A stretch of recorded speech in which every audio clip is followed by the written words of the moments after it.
New reporting and fallout this morning over President Trump's claims that the FBI improperly spied on his 2016 campaign. Here is the president's tweet. Reports are there was indeed at least one FBI representative implanted for political purposes into my campaign for president. It took place very early on and long before the phony Russian hoax became a hot fake news story. If true, all-time biggest political scandal. Let's bring in former Justice Department official Robert Driscoll, a little more insight on all of this. And we got to give you credit where credit was due. It was a couple of months ago on this show that you talked about how the president can't be indicted by a special counsel, and that's exactly what the president's attorney then came out and said. So you've got a high bar to live up to. Break this down between the New York Times and Washington Post reporting that the FBI had an informant go talk to a couple members of the Trump campaign and see what they knew about dealings with Russia, and the president's accusations that he was being spied on by the FBI. One man's spy is another man's informant, or something different? Yeah, I mean, I think that's kind of it. I think all of this devolves into whether there was a valid basis to do any of this in the first place. I mean, if there's a valid FBI investigation going on, the use of confidential informants isn't particularly remarkable.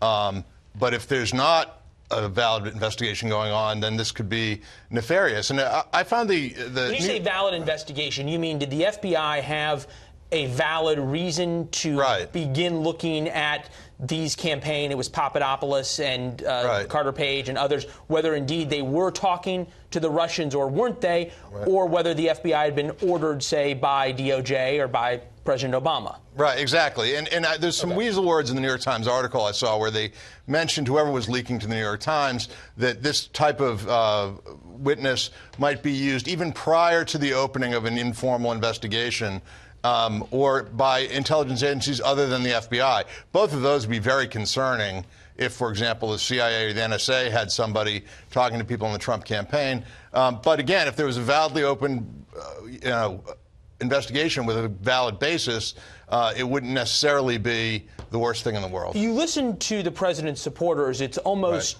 this idea that the president was being set up when he was then candidate Trump by the FBI. You listen to Democrats, they say this is proof of near treasonous behavior. And then you listen to Mark Warner, Democrat of Virginia. It would be irresponsible at best. It would be, at best, irresponsible, and at worst, potentially illegal for members of Congress to use their positions to learn the identity of an FBI source for the purpose of undermining the ongoing investigation into Russian interference in our election. These are big words being thrown around. Right. It strikes me the parallels all the time to the Clinton-Lewinsky scandal. I mean, it's just amazing how partisan it's become, the attacks on a special counsel. I mean, I think of the attacks on Linda Tripp. Remember, she wore the wire and implicated Monica Lewinsky, how one side said she was the most evil person in the world, the other side thought she was a do-gooder. And we're seeing the same thing with whoever this confidential informant is. Everyone's jumping in immediately.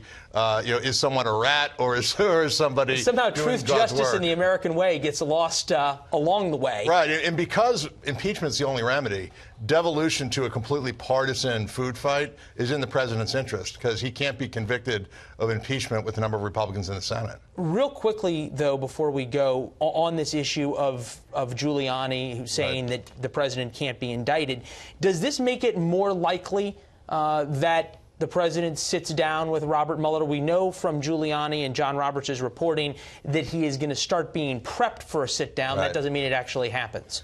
Well, I think it gives him a little more leverage in negotiating terms with special counsel, and that special counsel, I doubt, really wants to have a year-long litigation going to the Supreme Court to determine what his authority is to subpoena the president. And so that's a legal fight you could have, but I doubt he wants to have it. And the fact that there won't be an indictment at the end of the day and the president has the ability to walk away probably gives Giuliani a little more leverage to negotiate more narrow terms of that. Well, John Roberts reporting indicating that Giuliani's already using that leverage about the scope of the questioning, et cetera. Mr. Driscoll, good to see you. We'll see if any of your prophecies prove true. We'll have you back when they do. Thank you.